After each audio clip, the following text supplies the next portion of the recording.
Hey, this is HeliWave, and I have a strange topic, and it is something that I found interesting. I'm curious to see if my logic is unfounded, but let me know what you think in the comments. I am a little surprised that I just heard about this recently, but I came across a story about a man named Alexander Weyger, and how he may have invented the UFO. He did so in 1944, and that got me thinking. Could it be possible that the United States government took him up on his designs and actually created prototypes? This could potentially bring quite a few events into question. The first date that comes to mind is Roswell, of course, which happened in 1947. What if the military adopted Alexander Weyger's designs, and to the military's dismay, their test flights went horribly wrong? The media was ultimately contacted, and the story got out of hand from there. If the project was deemed classified at that point, it would seem to reason that the government's first impulse was a stupid deflection. And from here I wanted to research a few things. We will have to recheck some of the Roswell claims to see if it could fit into a theory of a government test flight, check and see how prevalent reports of Germany experimenting with strange aircraft were, including their flying saucer designs, and how often were quote-unquote Foo Fighters reported, which was the original name given to anomalous objects that pilots would see while on their missions during the war. And lastly, how far back do classified projects go, black budgets, etc.? It goes without saying that classified military operations were rampant at the time during World War II. And with how well the Manhattan Project was kept secret, it shouldn't surprise any of us that the United States government could have been working on highly specialized aircraft in complete secrecy. So let's start with the DaVinci of Silicon Valley, Alexander Weyger. In January 1944, Alexander Weyger patented a design for a vertical lift-off aircraft that looked very much like what was to be later termed the flying saucer. But first, the inventor is too compelling of a character to gloss over completely, so let's back up for a moment. He was born and raised in Java, Indonesia. In 1901, his father ran a sugar plantation in a small hotel, and his mother was a school teacher with a talent for languages and literature. Alex's father instilled in him an enduring love and fascination for nature, as he took him on many excursions through tropical jungles and mountains. However, Alex's life seemed to be shaped by fortunate and unfortunate circumstances. In 1916, his prosperous parents sent him to the Netherlands to study. First, he attended a secondary school where, among other things, he studied the discipline of blacksmithing, which he often referred to as the mother craft of all civilization. Alexander bounced around to a couple of different universities, and he also briefly attended the Royal Academy of Art at The Hague. Alexander returned to Java in 1923, and his fiancée Jacoba Hutter joined him there from the Netherlands in 1924, where they were married. Jacoba could not adjust to the tropical climate, and they emigrated to the United States in 1930 to take residence in Seattle, where he was employed as an engineer. In 1931, however, Jacoba died during the stillbirth of their only child. Devastated by the death of his wife, Weyger decided to abandon engineering for art. Following that, he studied various aspects of art in the European centers that were renowned for the areas that interested him. But moving back to California in the 1930s, he established a studio in Berkeley and began teaching. And this is where things get interesting. In 1941, he entered the U.S. Army, and his command of Malay, Dutch, Italian, German, and English led to his assignment to the intelligence operations. He received a patent from the U.S. Patent Office for his discopter in 1944, and his design has served as the prototype for other similar disc and hovering aircraft that have been developed up to the present day. The discopter was a vertical lift-off aircraft that looked very much like what was to be later termed the flying saucer. He made numerous detailed drawings of the aircraft portrayed in various American cities, specifically San Francisco and Chicago. He sent these detailed plans to all the branches of the U.S. military, and was eventually told that they were intrigued by the concept and the design of the craft, but they were not prepared at that time because the war effort superseded its development. And this is where I believe it is reasonable to conclude that the project was just taken underground, away from prying eyes, and sequestered off to be worked on in compartmentalized operations. So let's start looking into it from here, starting off with Roswell. Here are the facts that are generally accepted surrounding the Roswell Incident. Sometime between mid-June and early July 1947, rancher W.W. Mac Brazel found the wreckage on his sizable property in Lincoln County, New Mexico, approximately 75 miles north of Roswell. There were several flying disc and flying saucer stories that had already appeared in the national press that summer, leading Brazel to believe the wreckage, which included rubber strips, tinfoil, and thick paper, might be something of ilk. He brought some of the material to Sheriff George Wilcox of Roswell, who in turn brought it to the attention of Colonel William Blanchard, the commanding officer of the Roswell Army Airfield. So right off the bat, the story says that multiple reports of flying saucers hit the national papers that summer. It doesn't indicate that the rancher saw the saucer crash. I mean, the military could have been working on this prototype since Weyger's designs were patented in 1944. 3 years later, they were trying it out. A couple tests went well. The papers reported that people saw them, but one failed. It is possible, but let's continue. The next day, the RAAF released a statement, writing that the many rumors regarding the flying disc became a reality yesterday when the intelligence office of the 509th Bomb Group of the 8th Air Force, Roswell Army Airfields, was fortunate enough to gain possession of a disc through the cooperation of one of the local ranchers and the Sheriff's Office of Chavez County. According to that statement, Major Jesse Marcel, an intelligence officer, oversaw the RAAF's investigation of the crash site and the recovered materials. And then from there, the famous picture, and then the story continues on until this day.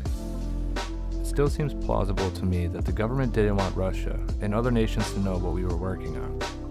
And so they panicked and defaulted to that kind of ridiculous claim that it was a weather balloon. And now let's move on to Germany's flying saucers. And so to start, there was a disc developed by Rudolf Schriever and Klaus Habermal at Prague, which consisted of a ring of moving turbine blades around a fixed cockpit. Klein claimed that he had witnessed this craft's first manned flight on the 14th of February 1945, when it managed to climb to 40,700 feet in 3 minutes and attained a speed of 1,400 miles per hour in level flight. Aeronautical engineer Roy Fedden remarked that the only craft that could approach the capabilities attributed to flying saucers were those being designed by the Germans towards the end of the war. Fedden, who was also the chief of the technical mission to Germany for the Ministry of the Aircraft Production, stated in 1945, "I have seen enough of their designs and production plans to realize that if they, the Germans, had managed to prolong the war some months longer, we would have been confronted with a set of entirely new and deadly developments in air warfare." Fedden also added that the Germans were working on a number of very unusual aeronautical projects, though he did not elaborate upon his statement. German technology resurfaced in 1947 with the first wave of flying saucer reports after Kenneth Arnold's widely reported close encounter with 9 crescent-shaped objects moving at a high velocity. Personnel of Project Sign, the first U.S. Air Force UFO investigation group, noted that the advanced flying wing aeronautical designs of the German Horten brothers were similar to some UFO reports. In 1959, Captain Edward J. Ruppelt, the first head of Project Blue Book, wrote, "When World War II ended, the Germans had several radical types of aircraft and guided missiles under development. The majority were in the most preliminary stages, but they were the only known craft that could even approach the performance of the objects reported by UFO observers." While these early speculations and reports were limited primarily to military personnel, the earliest assertion of German flying saucers in the mass media appears to have been an article which appeared in an Italian newspaper in early 1950. The article was written by Professor Giuseppe Belluzzo, an Italian scientist and a former Italian minister of national economy under the Mussolini regime. And it claimed that the types of flying discs were designed and studied in Germany and Italy as early as 1942. Beluzzo also expressed the opinion that some great power is launching discs to study them. The Bell UFO was among the first flying objects to be connected with the Reich. It apparently had occult markings on it, and it was also rumored to have been very similar to a Weimar document about a vertical takeoff aircraft. It is directly related to the supposed crash of a bell-shaped object that occurred in Kecksburg, Pennsylvania on December 9, 1965. Again, a lot of this is contested, and I am the first to tell you that I am doing a very light dive into this subject right now, and it might even need a deep dive.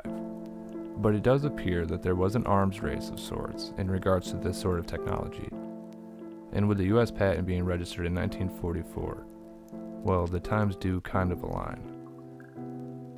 Alright, and now let's talk about Foo Fighters. In World War II, the so-called Foo Fighters were a variety of unusual and anomalous aerial phenomena. They were witnessed by both Axis and Allied personnel. While some Foo Fighter reports were dismissed as misperceptions of troops in the heat of combat, others were taken quite seriously, and leading scientists such as Luis Alvarez began to investigate them. In at least some cases, Allied intelligence and commanders suspected that Foo Fighters reported in the European theater represented advanced German aircraft or weapons, particularly given that Germans had already developed such technological innovations as the V-1 and the V-2 rockets, and the first operational jet-powered Me-262 fighter planes, and that a minority of the Foo Fighters seemed to have inflicted damage to Allied aircraft. It was also believed by the Allies to be the prototype enemy aircraft designed to harass Allied aircraft through electromagnetic disruption, a technology similar to today's electromagnetic pulse weapons.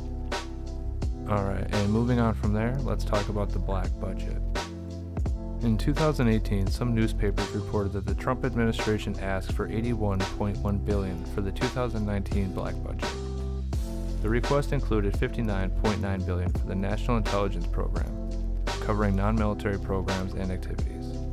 Also, $21.2 billion for the Military Intelligence Program, which covers intelligence activities by the Department of Defense.